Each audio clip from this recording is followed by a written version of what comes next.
Welcome back to Passing Time with Craig. As always, I'm your host, Craig. Today, I am joined by my friend, Cherise. Hello, Cherise. Hello, Craig.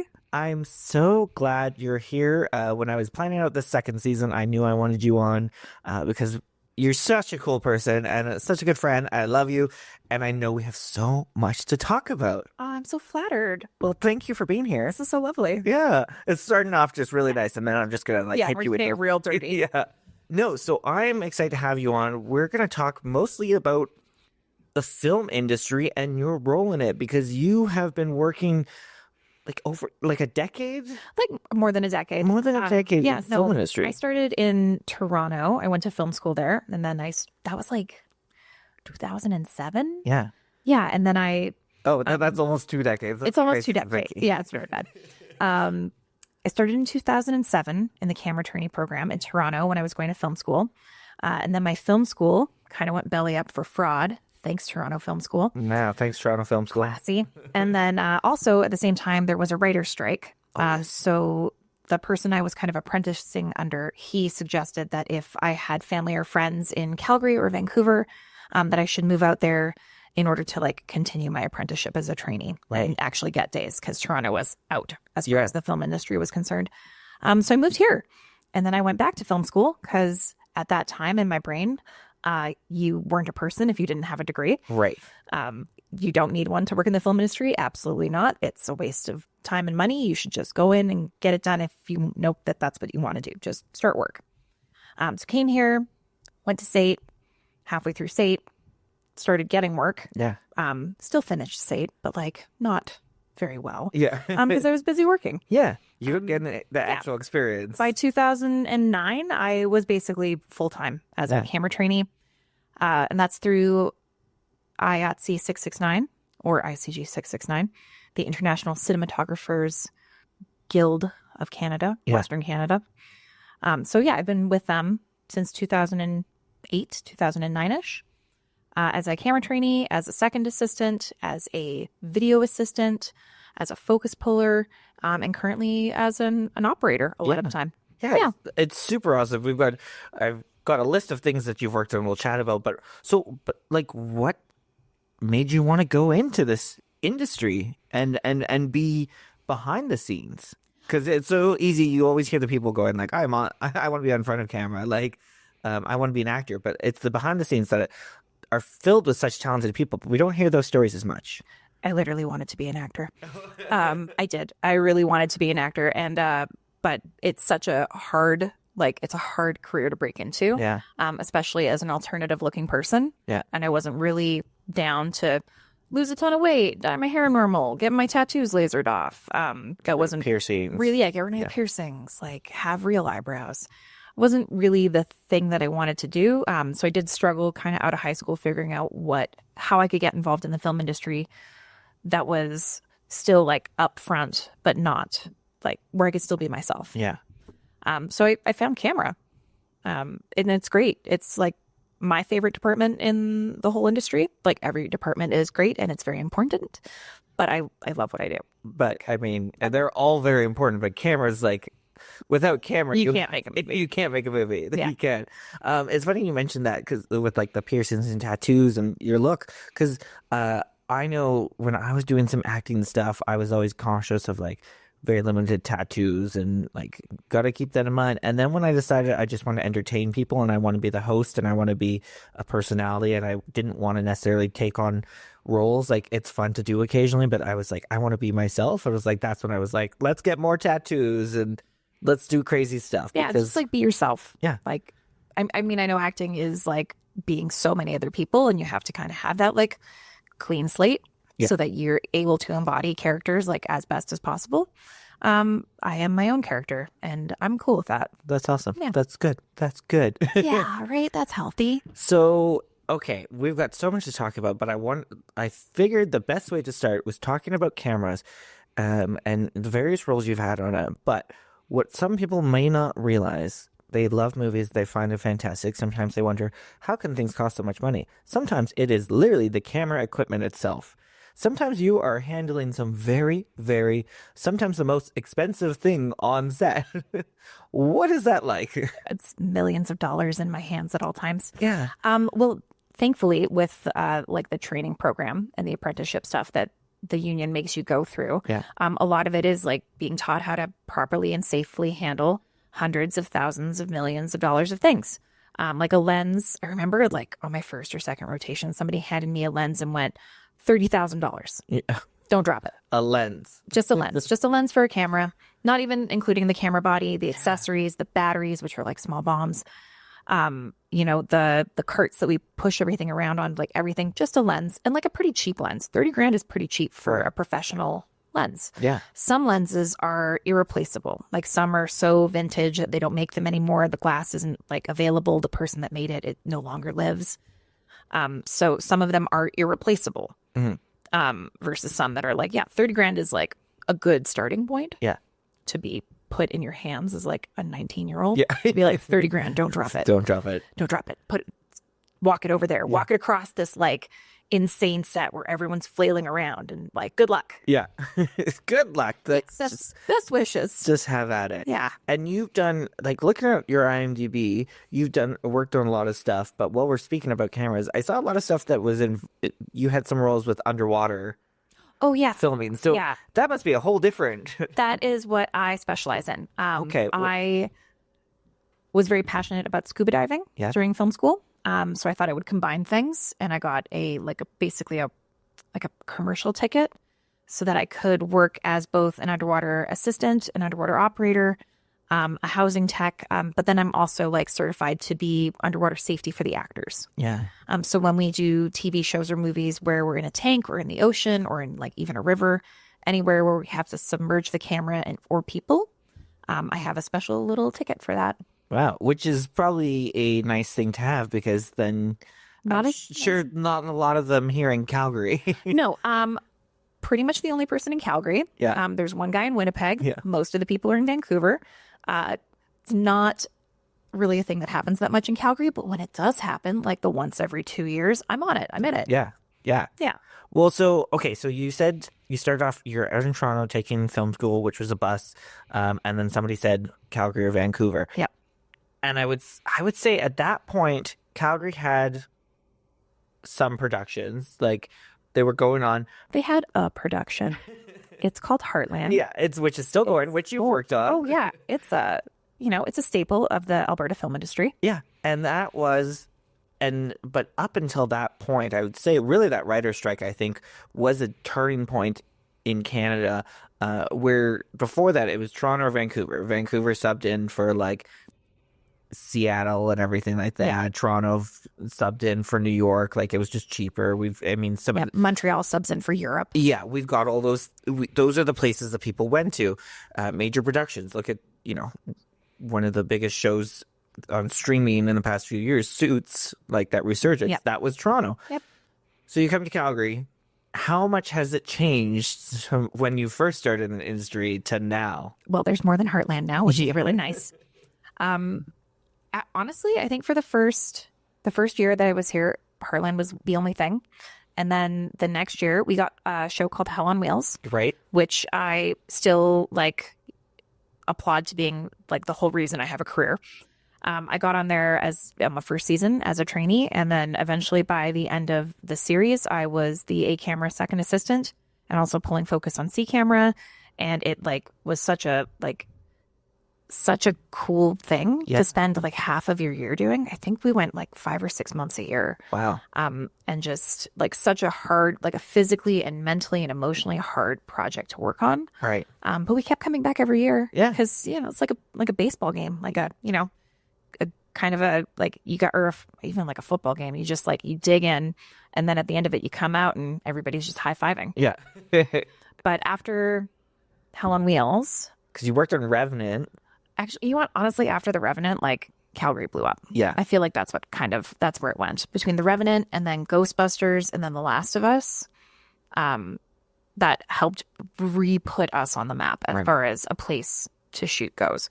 Because prior to me starting, we did have a really good history of like Brokeback Mountain and the assassination of Jesse James and like Shanghai Noon. Alberta has shot more award-winning, like Oscar-winning films in it than any other province in Canada. There's is it Morgan Freeman and Clint Eastwood? Is it Unforgiven or something? There's a Western from the 90s. Yeah. Yep, that too. Yeah. Like Honey, I Shrunk the Kids, the TV series, Lonesome Dove, Little House on the Prairie. I think so. Yeah. Yeah. Alberta, like weirdly enough, I learned that Alberta was the first place any movie was ever shot in Canada. Like the first silent film, like feature film. Oh, that's cool. It was something called, it's like In God's Country or Back to God's Country or something like that. Sounds like Alberta. Very weird. But that we're the first place to ever make a movie in Canada. Yeah. That's cool. Yeah. Yeah. And like we have a great scene. And I do like, you were listing those movies, and it was very Western. Like again, we talk about Toronto. Toronto was New York. And now we see this transition to just being films, like just TV shows. Yeah. Like Fargo. Fargo is so good. It's so good. Yeah. And that also has brought so much to Calgary. Like, I don't know, like, it's because we double for a lot of like Northern American states. Right. We double for Montana a lot. Yeah. We double for, what was that one? I did this one show called, it'll come back to me. But it was like John Malkovich and Billy Bob Thornton and Liam Hemsworth and a bunch of people. And it was very Fargo. Yeah. But like we double for like the weirdest American cities. Yeah. Or we're like Cut Bank, Montana. That's what it was. Yeah. Cut Bank. Where the Rockies meet the plains. Because I don't even remember where John Bonet takes place. Like, oh God, yeah. But that's with Melissa McCarthy, Clive Owen, or I was just there on Saturday. Yeah, it was awesome. Right here filming that because we do have that very. We have certain pockets in Calgary, especially that can fill in for just your average city town. Yeah, your average, not really updated 1970s, 1980s like suburban area. Yeah, which was a huge thing when Inglewood was when they were bringing in all these like new fancy looking condo buildings and doing all this stuff, because we're like, no, we're losing productions from it, because that street has just been used in a bunch of things. Absolutely. No, it's like, well, and then we wind up kind of moving to places like in High River. Yeah. High River has such a great look, and they're so film friendly. We, like, the film industry, I feel like almost owns like one strip. Like there's one main street in High River where it's like the Maggie's Diner, and then another studio or something owns like we own a lot of the empty buildings, and we just make them little sets, and then you'll see like a sign in a window that's like, we're a real business, please come in and shop. Like not all of this is film. But yeah, like it's like, if it looks cool or interesting, keep it that way. Because like people are going to want to film it. We're going to want to use it. Well, exactly. We want to spend our money here. So I went to high school in Crossfield. Boring, lame, sucked, hate it. But I was like, we shot Walter Boys there, didn't we? But Secret Life of Walter Boys or My Life with the Walter Boys. I always want to say Secret Life of Walter. I always want to say, but that's not it. And then it's also Ghostbusters was there, and Brokeback Mountain was there as well. So like this small town, and it was like pretty much the same block. Yeah, Didsbury is in almost every movie you've ever seen come out of Calgary. Yeah. Like it's Didsbury, the main street in Didsbury is so cool because it is also so like neat and vintage, small town looking, and it's a wonderful place to shoot. Yeah. So. And like it's great for these towns too. What a lot of people don't know is that they like a lot of times they'll give the town or city or whatever it's called, whatever the place is, this money, and they'll like redo because they need to make the sidewalk a little bit nicer. Yeah. Or we need some planters. And so like they get but they get to keep some of these things around afterwards. Yeah, absolutely. There's, especially, in Didsbury, there's still, I know like around some of the bars, there's still like signage and like really cool things that you can go and look at. Like movies will pay, like if we want to shoot there, they're going to pay you whatever you want. Yeah. And then on top of that, you're bringing in like 100 or 200 people. And yes, I get that it sucks. Like parking is going to suck while you're there. We're kind of loud. We're kind of annoying. But we also are going to buy every single thing near us. We're going to spend all of our money on your food, on your coffee. We're going to like, just like blow all of our money like at the gas station and buying lumber and like wardrobe. They inject so much when you film a show anywhere. It injects so much into the economy. It's like unfathomable. Yeah. I can't even like wrap my head around how much money goes in back into the community. I mean, and I remember talking to friends about The Last of Us, and like, this is one of the biggest productions. It was the most expensive production ever in Canada. Yeah, like that's crazy. And I was like, that also just like trickles down to everybody, because then you have, you have not only big name stars like Pedro coming to town and he's needing a place to stay for months, but he's going out places. And then also they're wanting to take people to restaurants or bars, and they're just like, and everybody's going to Model Milk, and then they're giving Model Milk a shout out on like talk shows, which I think is hilarious, but like so good for them. Yeah. Like now everybody knows that that's the place where celebrities eat. Exactly. So it's. I mean, I was trying to find Paul Rudd. I was trying to be friends with him when he was here, and it didn't happen. Oh, I'm sorry. I know. But now I think Melissa McCarthy and I could be friends. Honestly, she seemed really lovely. Yeah, I don't see her being a fake person. No. I don't know. I just No, it was a really busy day, and like I obviously can't just like you can't just like walk up to people at work and being like, "Hello, famous celebrity, I'm here for the day and I just want to meet you." It's like, no, you have a job to do and they have a job to do, and you're both just facilitating each other. But if you wind up on like a long-term show, like I'm gonna go into Billy the Kid. Oh, nice. For another like their third and final season. Spoiler, he dies. What? How? When? What's the show? Read a book. The cast there are like so tight knit and so cool, and we're all friends. Like we're all like buddies. Like we go out for drinks, we like hang out, we have a really good time, but we've also been like working together for many, many, many months and many, many, many years. And like it's just kind of the vibe. If it was a different show, maybe a bit more serious, maybe the content was a bit scarier, or darker, Jamine. Yeah. Like maybe the vibe's not as good on set as far as that goes, and maybe you don't like joke a lot. Yeah, that's fair. And every set's different, but I wanted to chat about some of those things. So some TV shows you've worked on include Heartland, as mentioned, High School, the Tegan and Sarah TV show. That was a really good time. Under the Banner of Heaven, Tribal. So there's TV shows. What's it like versus, working on a show where you're versus some of my movies that we got Ghostbusters Afterlife, and you did War of the Planet of Apes. There's Revenant. Like, what is the difference between, for you as a crew member coming into something that is like certain amount of days, and it's a movie because it's got that end run, whereas a TV show, we're hoping we're going to see each other again? Yeah, well, it depends. Like, I feel like the main difference, at least for me in my department, is that sometimes when you do episodics, your teams or your like bosses might alternate per episode. So like some crew would do like episode 1 and 2. That crew was prepping, getting ready before we actually started shooting. They come in, they do the thing. Episode 3 and 4 come in. The people who were offset prepping during 1 and 2, they're going to come in and take over, and they're going to do their thing with like their director. Right. Like a movie has one director the whole way through. A TV series might have a different director every block or every episode or every like third or fourth like half of the show. It kind of depends. Yeah. And with that, like things change, things shift. Same with your director of photography. They might also alternate.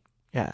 And now High School, you were like... It was so nice. Yeah, you like that one? It was such a good time. Yeah.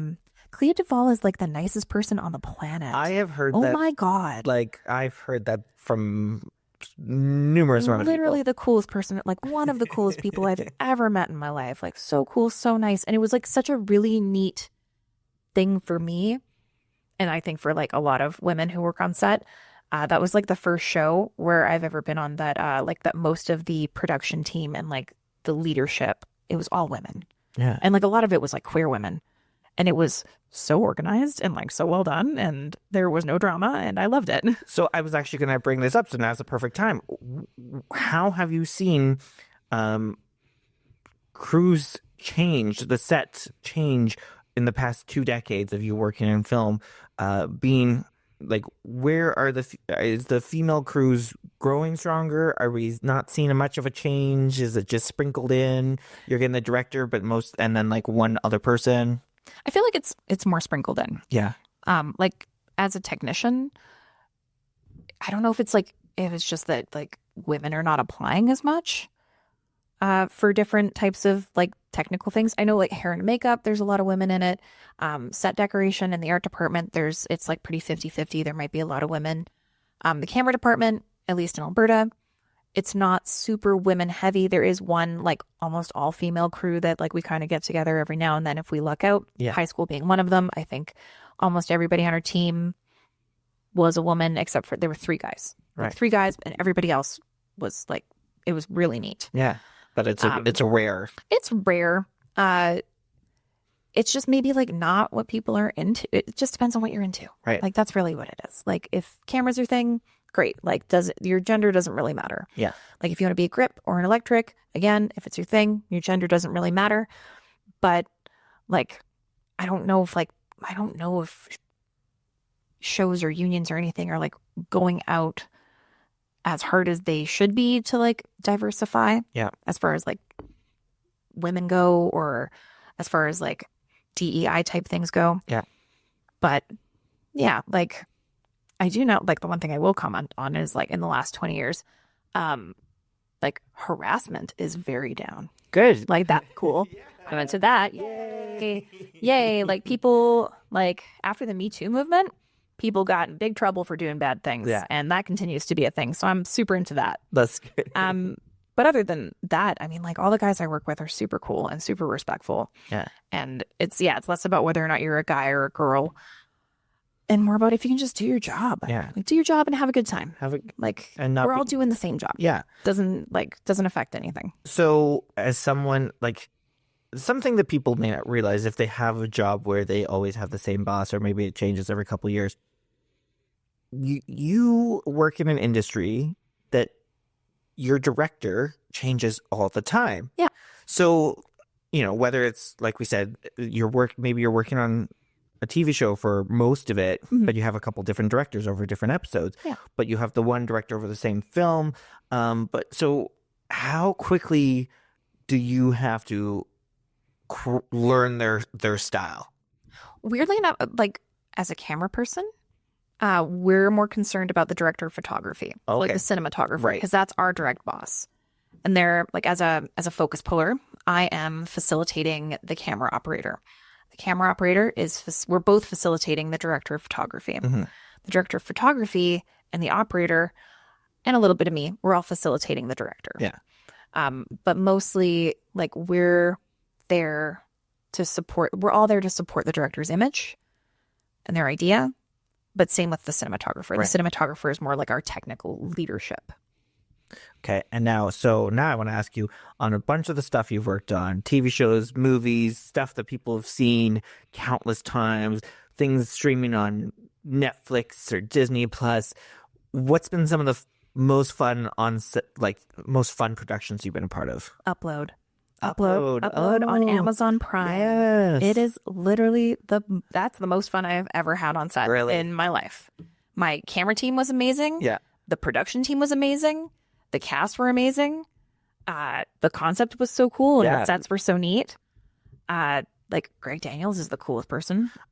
So great. I love Greg Daniels. Love Greg Daniels so much. I was like, I liked him, and then I just discovered other things about his, and watched other things of his, and I'm just like, you're so cool. He's just such a neat dude.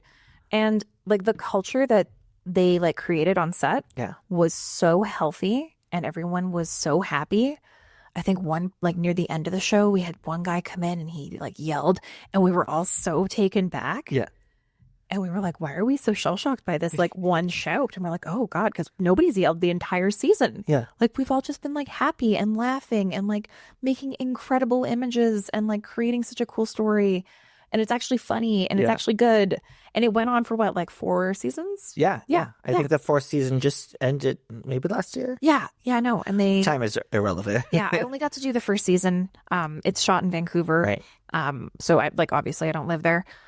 So I wasn't going to go back out for a bunch of other seasons. But the director of photography, Simon Chapman, who is so talented and so cool. Yeah.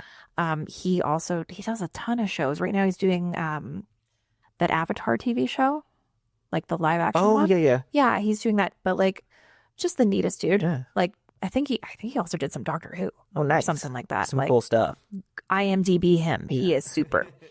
But he's like having a great leader like that with such a good, healthy, happy outlook on like how work should be and like what it's like to be on set is all you need to make it a good time. Yeah. Like even it could be like the lamest content. And it would still be a good time if you have the right people. Yeah. I've seen you watch some bad movies and you're like, but like you can't help enjoy it because you're like, but it seems like the cast and crew are having It seems fun. like they're having a good time. So, you know what? Like I kind of accept it. So you just you give it a little bit higher rating on Letterboxd because you're like, Yeah. I don't know, it was kind of fun because it was the infectious. story is silly, but everybody seems really happy about it. So like they must have been having a nice time. They must have been getting like a full 8 hours of sleep. Yeah. So I don't want you to like shit talk people unless you want to, but but I wanted to ask you the opposite end of the spectrum because currently, while we're recording this podcast, it is -30 outside. Oh yeah. It is crap weather, but there's a lot of productions that take place in snow and cold and outside. And you know what? We only have limited time. We have to do it. Yep. So what have some of those experiences been like where it's not the ideal conditions for you as a human to be standing outside? Honestly, we shoot in, I think the coldest day I've ever shot in is -54. Oh my goodness. It was really silly and it was in Yellowknife. And my roommate at the time was learning to be a lash tech. So she gave me like all these fake eyelashes as a model for something. And I'll send you the photo. It's pretty good. Please. But on that day, all of my fake eyelashes froze and like all my eyelashes fell out, like my real eyelashes. Oh, all of it no. fell. They got so frozen and so messed up. Everything kind of fell out. But the actual you learn to live with it. Yeah. I mean, I have a really hard time working in the rain because it's not something that I'm used to. I don't live in Vancouver Right. where it rains 24/7 all year round. So when I go to work there, I find it very stressful. Yeah. But the people around me are like, whatever, you don't have 3 rain suits for lunch, snacks, and this. Yeah. And I was like, no. But they come out here and it's, we go to Fortress Mountain and we blow an avalanche. Yeah. And people are crapping themselves. And I'm like, just another day, just another Tuesday. Just another Tuesday. Yeah, no big deal. Yeah.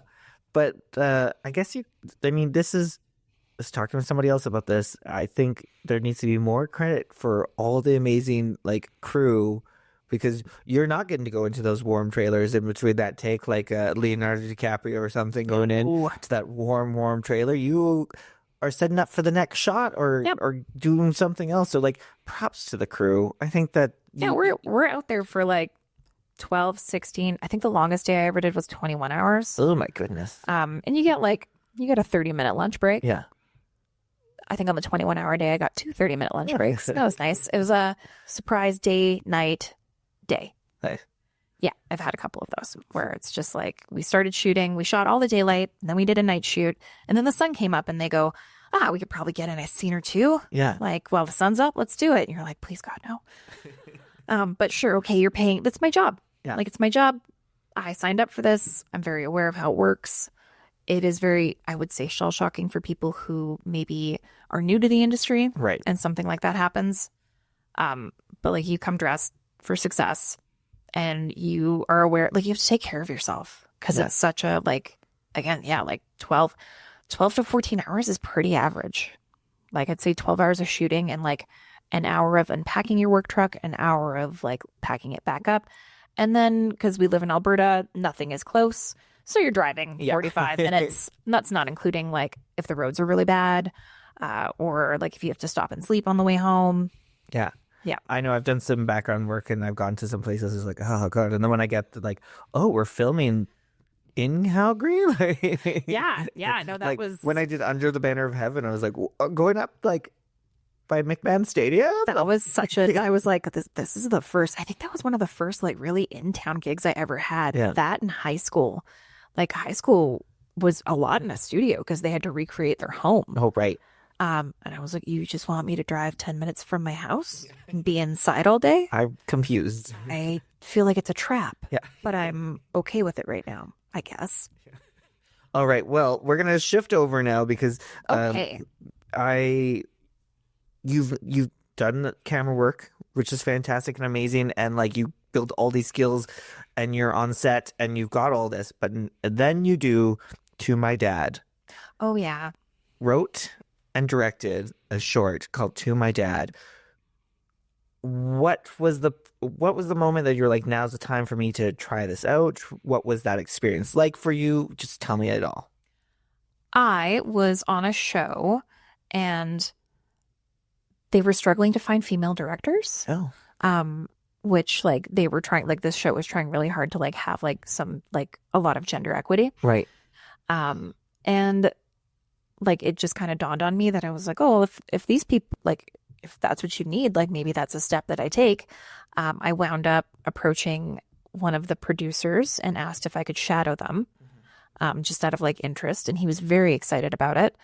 And then I decided with that little kind of shadowing mentorship thing that we did that I was going to apply to women in the director's chair to see if I could be a part of their mentorship program. Yeah. And kind of like, because like I'm a person that feels like I can't just do it right away and like fake it till I make it. I would like to have at least like some sort of education or experience behind me before I apply to anything. Yeah.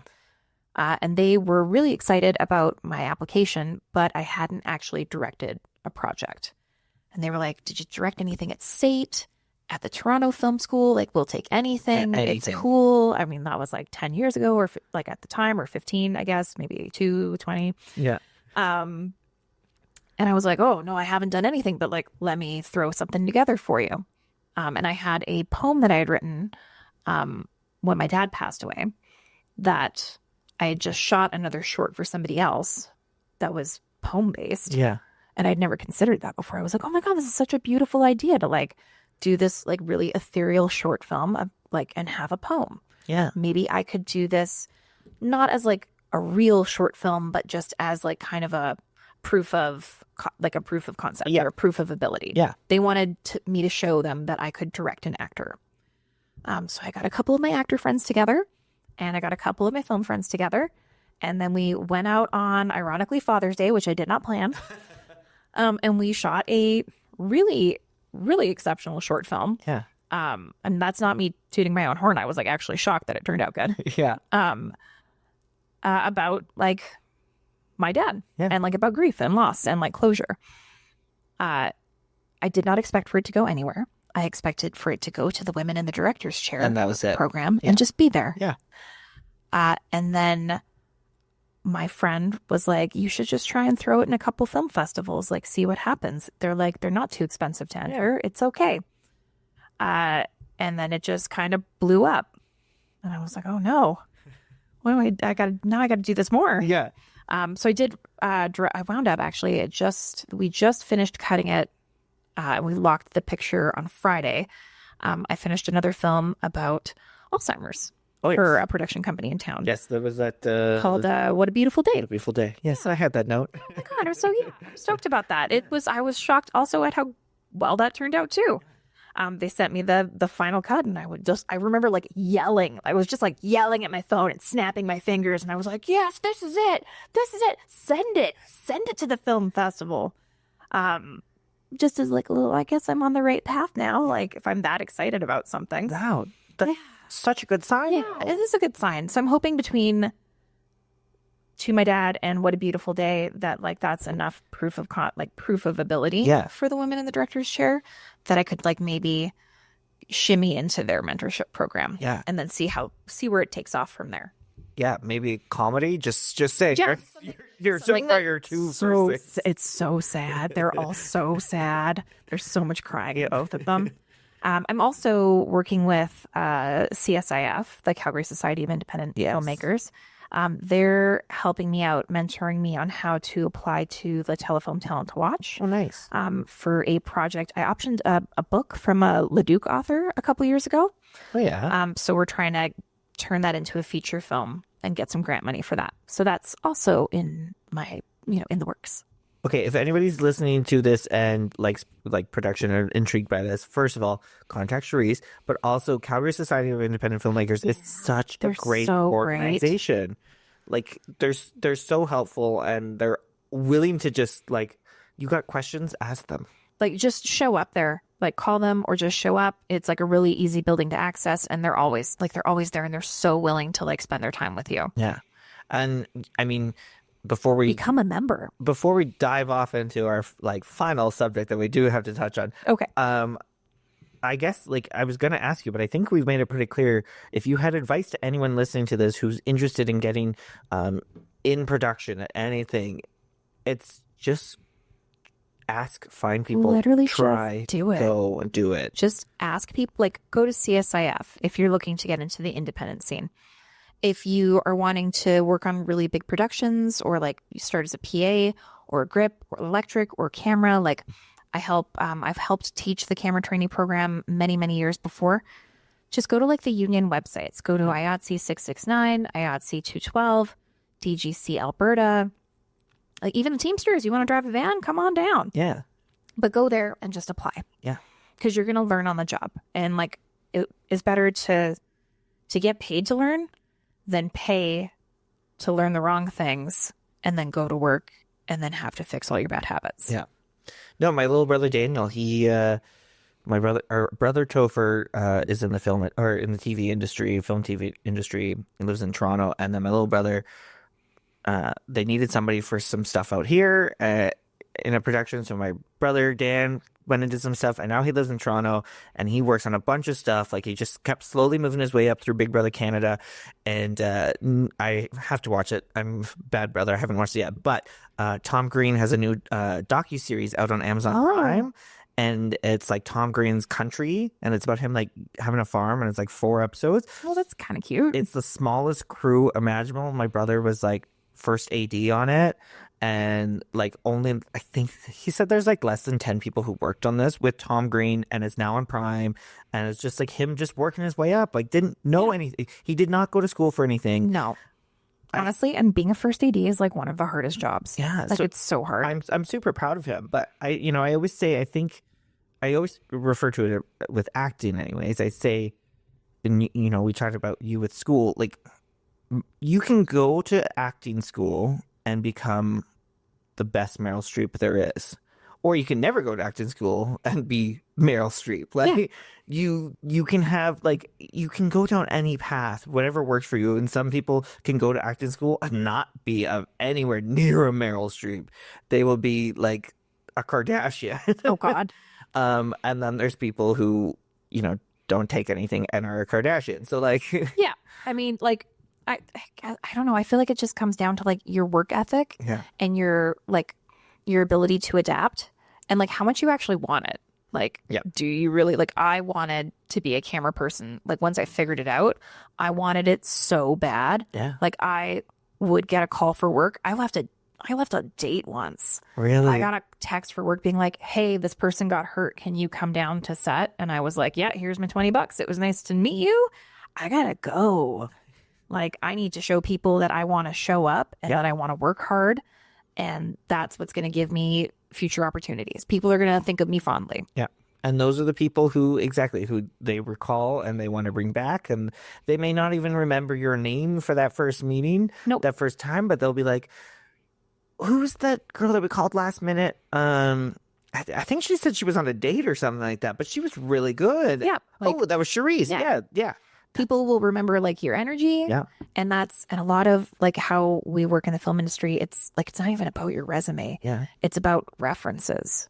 So like, I know again with Billy the Kid, when I was interviewing for it, the director of photography basically called me up and she was like, okay, so like, I called so-and-so and they said you were very cool. I called so-and-so that I know and they said you're also pretty cool. And this person thinks you're great. And this person thinks you're great. So like, I'm good. Do you have questions for me? And I was like, holy shit. I was like, I'm glad all these people, I didn't know these people liked me. Yeah. Well, I mean, that's how I've gotten most of my gigs lately. Like hosting things is. It's just like, oh, like we recommend, like we loved this. You should also try it out. Like we thought she was great. You should hire them. Yep. It's the best way to be. All right, before we start to wrap up here, I'd be remiss if we did not talk about something that you just experienced. Oh God. We have to. Yeah, Sorry. of course. MMA fighting. Yeah, I was in a cage on Friday. Yeah. In a straight up cage. Yeah. I'm so sorry I couldn't make it. That's okay. But I also was like, the next day I was like, I don't see any pictures. And I was like, I don't know if I want to see pictures. Like, I don't know if like I could handle seeing my friends. So I'm shocked. Everybody's shocked at how good I look still. Like, I have one bruise. yeah, you look like, but we fought so hard. One person said it was probably like the most, they were like, oh, that was like the most violent fight of the night up until then. Really? And I was like, yeah, girls fight hard. Yeah. And she, like the girl I fought, Charlie, she is such a competitor and she's so strong. And she like, I went in assuming that I was going to lose because she's so much scarier than I am. Yeah. Like, she's such a badass. But I really made it hard for her to win. So I feel good. Like, that's enough of a win for me. Yeah. So why did you? Why did I choose this? Yeah. Why did I choose violence? I like over COVID, when everybody either got real unhealthy or real healthy. Yeah. I got real healthy. And then when the gyms opened up, I started working out at Rumble downtown, which is like a boxing gym. Right. It's like boxing for people who, it's a spin class, but it's boxing. Right. It's for people who hate spin. And my personal trainer, Jana, who is also such a badass, she was an amateur boxer. Yeah. So she convinced me to come over to her boxing gym that she like fought at called Dynamite. And then I got into sparring there, started being coached by another person there named Mike, who is the best, Mike Smallwood. Yeah. If you want a really good workout, go there, find him. And he then started training at this really cool MMA gym called Champions Creed, where I think that's like where the only two UFC fighters from Calgary are trained out of. Oh. And Mike is their coach, Yeah. or trainer. So he talked me into kind of doing this. If I didn't happen to have like a long-term show over the fall, they run this really interesting 21-week program. It's like a fight camp where they take you from zero to hero Yeah. in 21 weeks. And then you get an optional sanctioned MMA fight at the end of it. But you're there Monday to Friday from 6 a.m. till 7 a.m. And they're just like teaching you like step 1 of MMA all the way up to step 100. Yeah. Yeah. So Wow. I did that for 21 weeks for funsies, Yeah. because I was like, well, I don't really have like too many shows happening. I had a couple like Hallmarks and Lifetime movies. So my schedule wasn't too crazy. I could kind of like find routine in it. Yeah. And learn neat new skills. Like, I learned that I don't like jujitsu. It's dirt nasty. If you're into it, that's great. But it's not for me. Yeah. But you learn wrestling, jujitsu, Muay Thai. You do conditioning. And then you do like MMA sparring in the mornings. And it's just such a super neat opportunity. I didn't think that like when I was like, yeah, I guess I'll fight. And then I was like, I immediately regret this. Like, Yeah. I kept like, how do I get out of this? This is terrible. What choice have I made?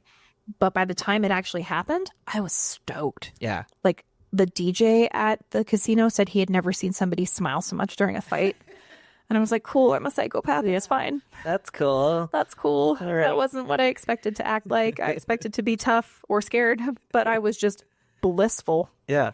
Yeah. Interesting. Keep that in mind if we're ever in a horror movie situation. But I choose joy. Yeah. I did offer again, like I would love to fight again in June. They do have more sanctioned fights in June, and if they need an extra body to throw around, I offered myself as, what's that like? I volunteer as tribute. Yeah, That's what it is. I was like, I volunteered as tribute in case they need somebody. Wow. I do not volunteer as tribute, but It's fun. I will let Super fun. I will let you take that. Okay, as we start to wrap up here, one of my final questions I always like to ask my guest is, what's awesome? Tell me something that's awesome.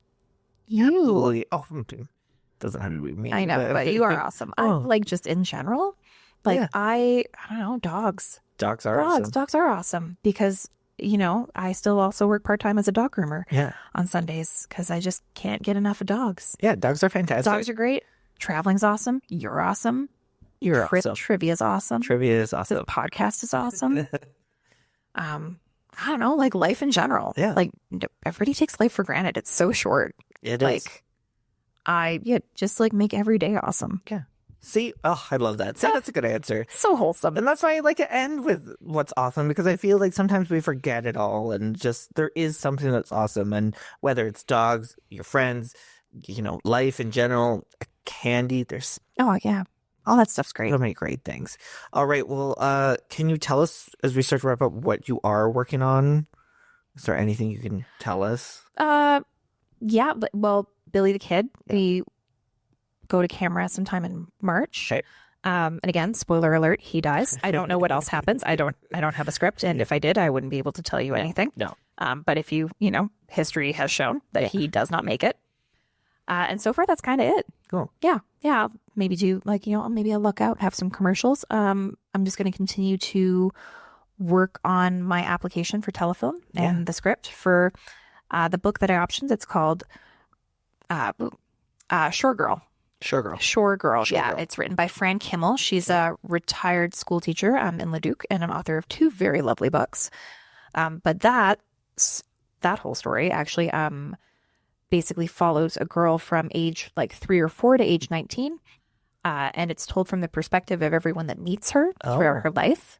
But she's basically like living in a van with her kind of transient, troubled, junkie mom in like the late 70s, early 80s.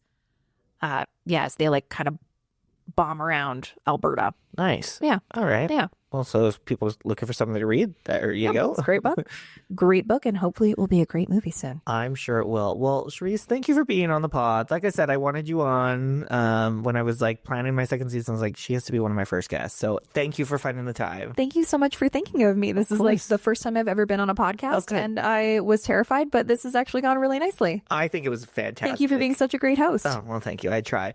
Well, thank you all for passing time with me. As always, you can follow me on social media at PTW Craig, passing time with Craig on Instagram and Facebook to find all the fun ways to pass the time. Otherwise, we'll chat soon. Bye.